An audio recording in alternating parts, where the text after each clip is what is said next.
विजय वडेट्टीवार यांचा पलटवार।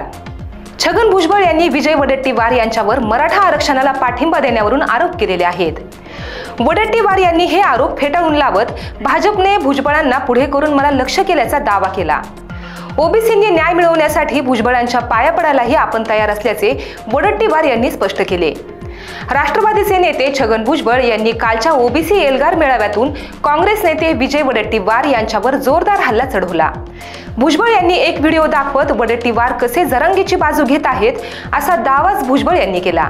मराठ्यांना ओबीसीतून आरक्षण देण्याच्या जरांगीच्या मागणीला वडेट्टीवार यांचं समर्थन असल्याचा दावाही भुजबळ यांनी केला। त्यामुळे ओबीसींमध्ये फूट पडल्याचे चित्र निर्माण झालं आहे। भुजबळ यांच्या या दाव्याने राजकारणात मोठी खळबळ उडालेली आहे।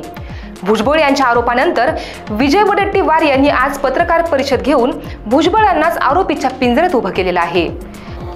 भुजबळांना पुढे करून भाजप मला टार्गेट करत आहे असा आरोप वडेट्टीवार यांनी केलेला आहे।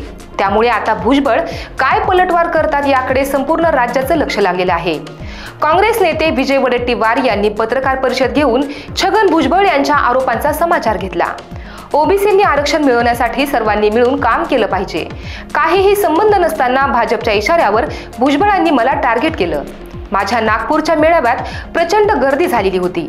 अपेक्षेपेक्षा जास्त गर्दी झालेली होती आणि ही गर्दी पाहून भाजप घाबरला। त्यामुळे भुजबळांना पुढे करून मला टार्गेट केलं। मला टार्गेट करून ओबीसींनी न्याय मिळत असेल तर 2 सप्टेंबरचा GR रद्द केला जात असेल तर मी भुजबळांच्या पाया देखील पडेन आणि त्यांचे आशीर्वाद घेईल।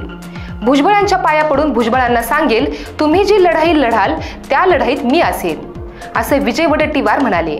कालच्या सभेत माझा व्हिडिओ दाखवून भुजबळांना काय साध्य करायचं आहे? अंबडच्या सभेत कोयता काढण्याची भाषा झाली।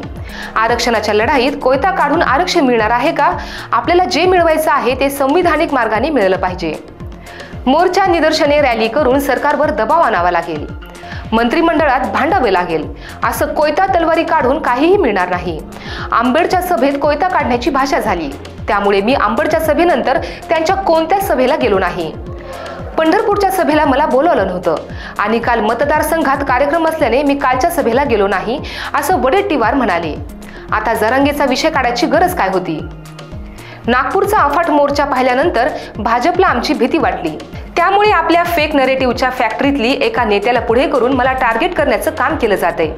त्याबद्दल मी भुजबळ साहेबांचे आभार मानतोय, त्यांना धन्यवाद देतो असा चिमटाही त्यांनी काढला। अशाच महत्त्वपूर्ण बातम्या पाहण्यासाठी पाहत रहा लोकआशा न्यूज आणि आमच्या चॅनलला लाईक, सबस्क्राईब आणि शेअर करायला विसरू नका।